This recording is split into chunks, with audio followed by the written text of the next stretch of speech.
So you've been invited to talk in front of a group of people, or your boss asked you to give a special presentation on a new product for your company.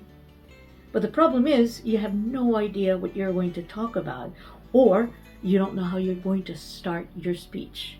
Don't worry, because I've got 3 tips that are going to help you create a wonderful presentation, and that will make you look just like a professional speaker.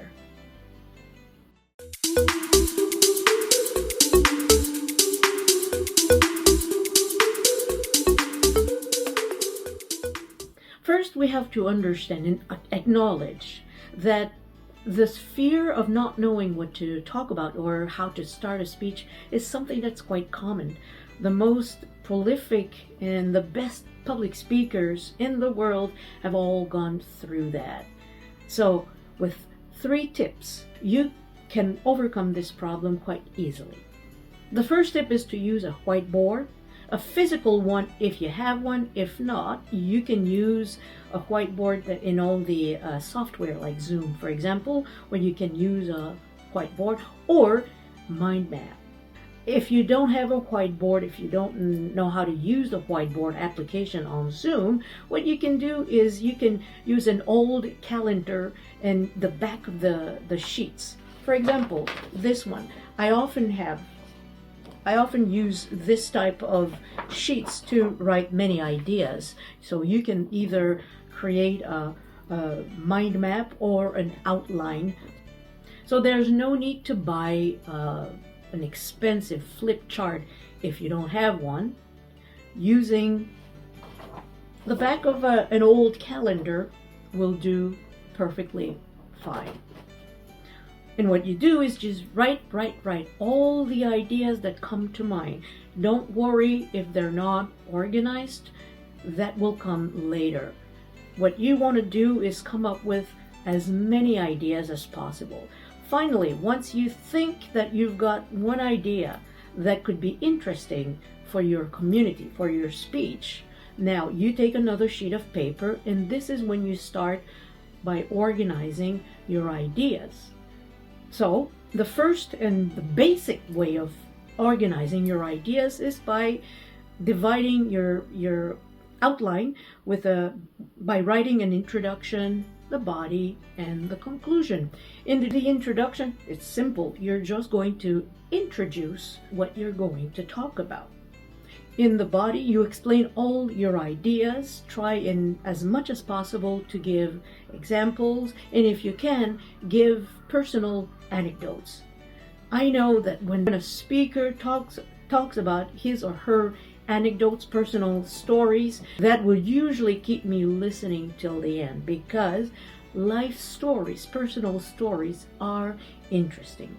After you've basically found the outline, now you're going to start building your script by trying, and when I say building or writing your script, I don't mean that in some cases you may need to write everything, especially if you're a beginner at public speaking. However, the more you do this, the less you will need to write out everything. You will probably just need to write bullet points and then write your main ideas, and from there ad-lib your presentation. And believe me, it may sound difficult, but this is the best way to speak in a normal voice and to grab your audience's attention. Because when you write everything down, especially if you memorize everything, very often you're afraid you're going to have a memory blank, and when you're afraid to have a memory blank, you are very nervous and you speak like this. And in my case, I've sounded like a robot, and it was very monotonous on many occasions. So bullet points are the keywords here. Now you want to bridge your main idea with your audience's life. For example, if I were to give a speech, I could say my main topic is going to be the fear of failure and how to overcome this fear.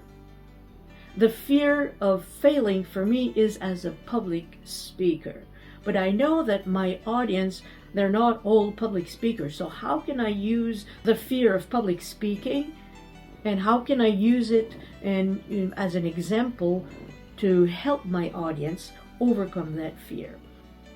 For example, I remember one year I wrote a beautiful speech. It took me a long time to write and to rewrite, because a speech is not written. A speech is rewritten. So I took that to heart and I wrote it and rewrote it until I thought it was perfect.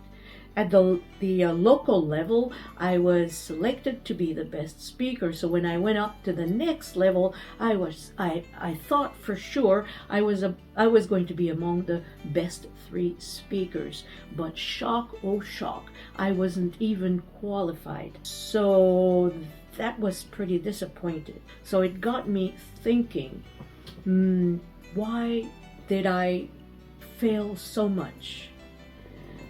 And I realized that my speech was very cerebral, but it was not connecting with my audience. You see, 2 of the 3 best speakers talked about music, and one of the speakers even started singing a song, and the people just were like this, right? I don't know how to sing, I don't know how to play music, so it never occurred to me that music could be a good means to grab my audience's attention. But I failed to realize I live in a country where music is part of everyday life, from a very young age to even the adult life, where when there's a party, often a lot of singing and music involved. So what I learned here is that my speech, as beautiful as it may have been, was very cerebral, but it did not grasp my audience attention. It didn't connect on an emotional level. To give you an example, many of you may have heard about the famous public speaker, Tony Robbins, right?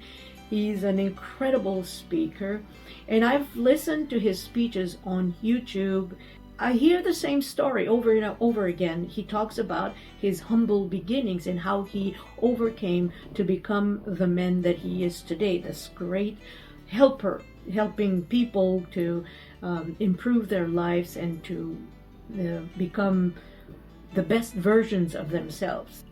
I always enjoyed listening to his speeches. It doesn't matter if I heard the same story over and over again, because every time I listen to it, it affects me on an emotional level.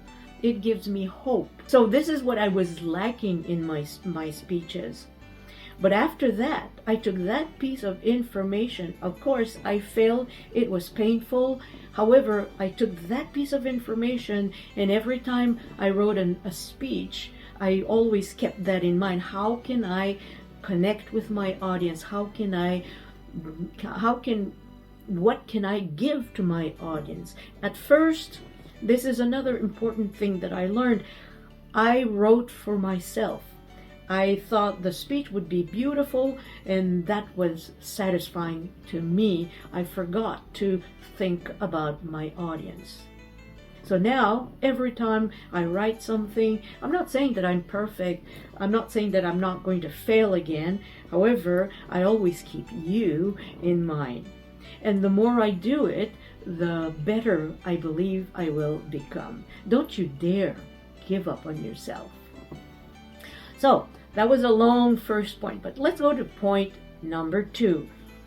Try to include, if possible, to include your audience in your presentation. What I mean here is interact with your audience members, ask them questions. If you can, ask them to come up with a solution to a problem that you are trying to solve yourself. You may tell your audience, well, this is the problem I have. This is what I'd like to solve this problem, but if I do it alone, I'm not sure if I'll arrive at a proper solution or at the right solution. Can you help me solve a problem?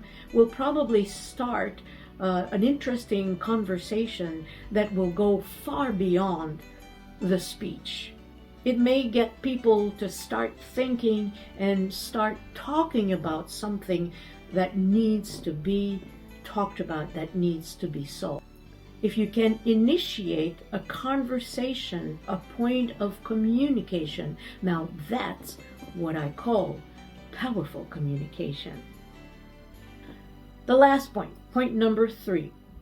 Well, you may tell me, Marie, I don't believe I have anything that could be relatable to my audience. First, I understand how you feel because I feel the same way. But second, we all have something that can be beneficial to someone in some way. So let's not sell ourselves short. Our life experience can benefit someone in our community. Just remember, when you talk to a friend who's in need of your advice or just who's in need of you listening to them, very often you'll give some ideas, you'll give some advice, you'll probably give some example that this person will be able to relate to because you have lived something similar. But if that's the point, if really you don't believe that you can use your own personal experiences, well, you can always use current events. There are so many crazy things happening these days all over the world that I'm pretty sure you can use in your presentation. You can find enough material on the internet that could last you for 3 or more speeches. So here you have it, friends. This has been the last of my series of how to overcome the fears of public speaking. Today was the 10th fear, and I'm going to leave in the description box below the list of all the other fears that I've talked about. So if you need to, please refer to them. But this is not the last time I'm going to talk to you about public speaking, because I believe that public speaking is important in our life because we need to learn how to communicate with each other. Lately, the problem that we're having now is that we've forgotten how to communicate. We are glued to our smartphones. I've seen people in cafes or in restaurants, I don't know if they're communicating to each other, but they're together while they're not even together because they keep looking at their own screens. Now that's sad. And the reason why I'm starting this channel is because I want us to go back to communicating with each other. Sometimes the problems that we have is because we don't know how to communicate. We don't know how to express our own feelings. So I think this channel is going to be very important. In the meantime, though, I would love if you could write me comments. Leave me a comment down below and tell me what else you'd like me to cover in public speaking, and I'll be very happy to do the research and create a video on that topic. And also, if you can give me comments so that we can also start a discussion on how to communicate better, more powerfully. If you thought this video was helpful to you, please give it a like. Don't forget to subscribe and share the video with your friends. I'm looking forward to seeing you again. This has been Marie-Josée from Powerful Communication.